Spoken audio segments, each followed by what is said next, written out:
So it's David here with Jay Leno, who'll be at Black Bear Casino on Friday, the 21st of April. Doors at 6, shows at 7. A few tickets remain.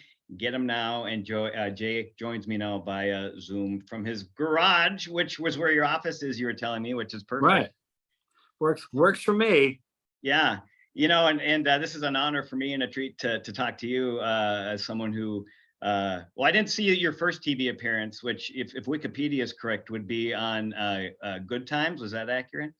Yeah, that was in the early 70s. Yeah, both Letterman and I were writing jokes for Jimmy Walker at the time. Yeah, exactly. Yeah.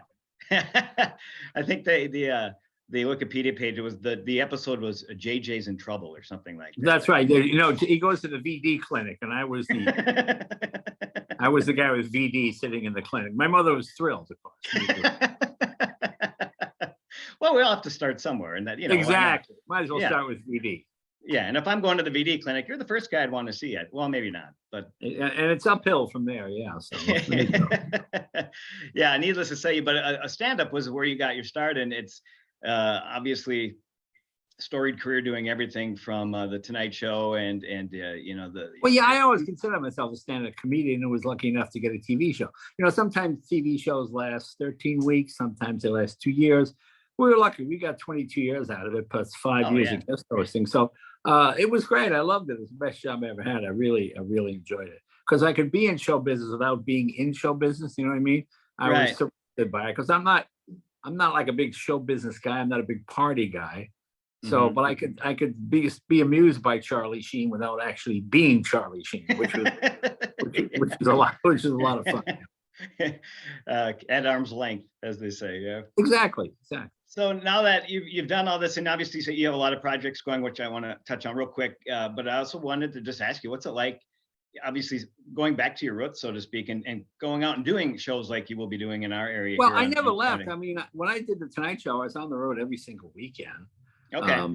Usually Friday, Saturday, back Sunday. You work Sunday night at a local club, and then do the Tonight Show Monday through Friday. So I always consider myself a stand-up comedian, just lucky enough to get a TV show. So it's not like, oh, and I have to do. I love doing stand-up. To me, it's the you know, when you do a Tonight Show, it's a lot of fun, but you've got 175 people, and you've got the drivers, you've got directors, you got lighting people. Hey, somebody took my orange out of the refrigerator. Hang on, let's find where the orange. You had a lot of that kind of. You know, when you buy yourself, you just buy yourself, and you get all the blame, but you also get all the credit. So it's fun. Yeah, and you find that comedy's changed significantly in your approach? Has it changed your approach in our different times now than when you first started, and how you approach a show, or is it pretty much you? Well, I mean, you know, obviously types of comedy go in and out of fashion. You know, if you go back to the 20s or 30s and you went to a vaudeville show, oh my God, the racial jokes, you know, I mean, just stuff that you could never do now.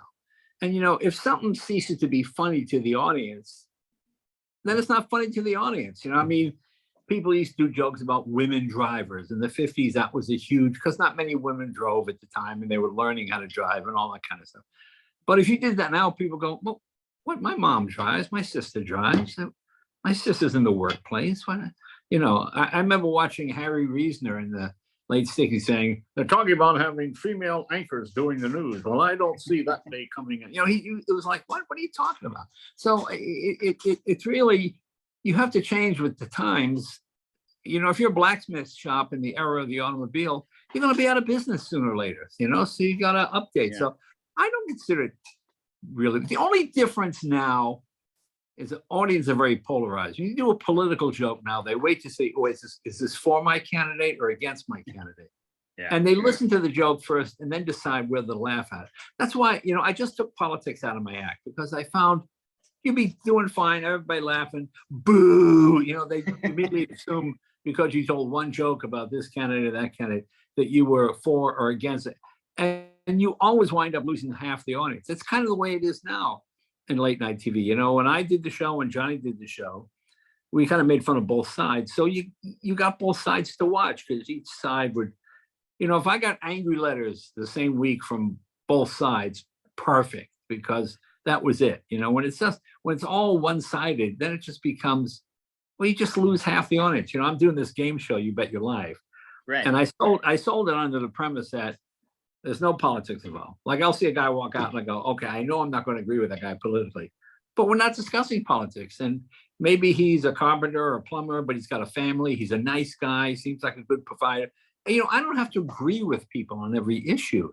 We live in an era now where, for example, if you own a gun, then you're automatically these 5 things. Well, no, that's not true. I mean, there are all kinds of irresponsible gun owners and there are irresponsible gun owners, whatever it might be. And I just get so annoyed when people hear a person is one thing. If you're a Democrat, well, you're obviously eating granola and kale every day, and if you're a Republican, well, then you're shooting animals in the street. Well, no. The answer is always somewhere in the middle. I think that's where most people are. And I found that by just taking politics out, I have people come and go, oh, it's so nice, you just laugh, without having to go, oh, is that how does he feel about abortion or whatever the issue is? Right. Rodney Dangerfield and I were good friends. I knew Rodney 40 years. I have no idea who he voted for. I don't know any idea whether he was Republican or Democrat, because whenever we got together, it was just about the jokes. We throw jokes back and forth. And that's all we did. Sometimes it's about a candidate, but it was usually about some human foible in the candidate, not about the policy issue, like Clinton. That was the golden age. Intern, yeah. That's what I appreciate about your comedy and the comedy. I grew up with Steve Martin Short, that, and it's more the aloof, observational, fun stuff. And if you're right in that, if it is a political connection, it's more of a low hanging fruit, easy to pick on thing versus where they stand. Again, I enjoy political comedians. I watch them all the time.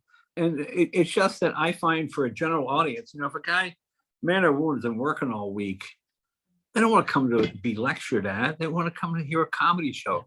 No one, if Frank Sinatra walked out and said, I'm going to sing tonight, I want to talk about an issue, boo, boo, because they're there to hear you sing, And if you're a comedian, they want to laugh, I mean, there are plenty of times when political stuff is more than appropriate, especially if you're at a rally or something like that.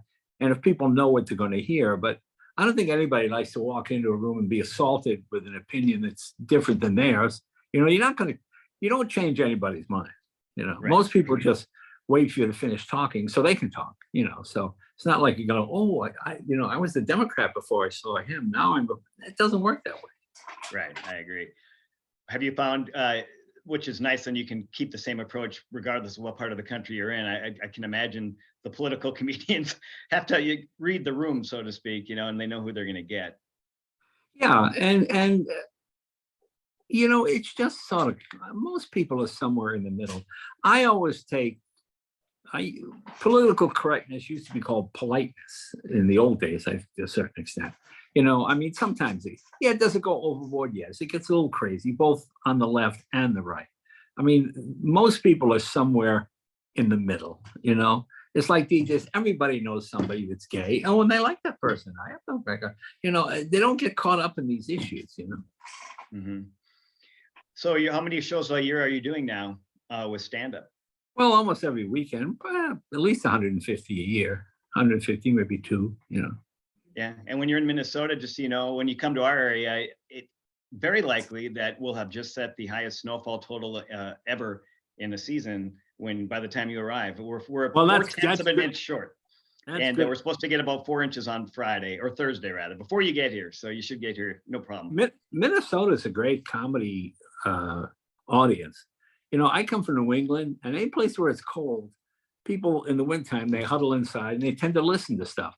In California, when you're standing on stage and the doors are open and the summer breeze is blowing through and people are on surfboards going by the window, it really is a bit distracting. So I kind of like those. I used to love playing Minneapolis. I love those Minneapolis audiences because, they come in where it's freezing and take their coat off. It's, a comedy room should be a little chilly. So people are just a little, if they're all relaxed and laid out somewhere, that's not good. So you want them a little on the edge.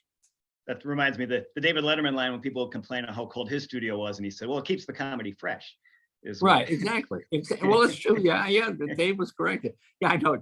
But we get people to come to both shows. And they go, "Oh, it's so nice in there. We just went to the Letterman show. It was freezing in there." I said, "Well, that's weird." So we look forward to seeing you in Minnesota Friday for your show. Real quick on your cars now. Do you have everything? Is there a holy grail vehicle or a car that you just can't seem to get your hands on yet? No, I buy the story as much as I buy the car. If a Yeah. car's got a terrible story, so for example, I don't collect anything German between 36 and 45. It's just, just the Nazi symbol on the door and the whole, it turns, no matter how sophisticated the engineering might be, I just can't enjoy the car just because of the slave labor part of it. Yeah.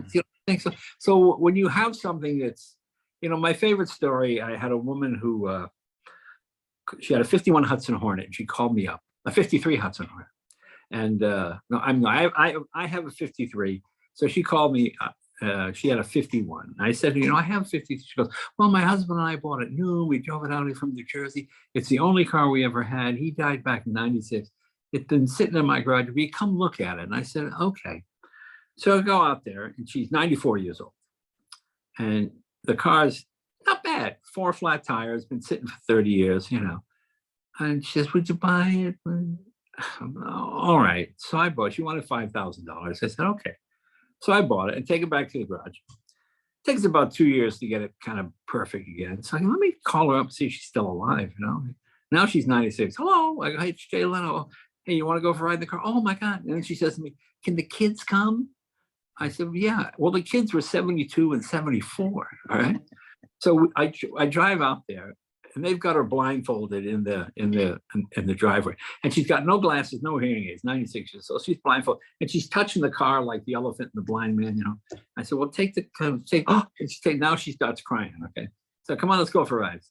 So the kids get in the back, and her and I are in the front, right? So we're talking, and the 72 and the 74-year-old start doing this to each other. They start poking each other, And she turns around. I told you, kids, to behave, Mr. Leno.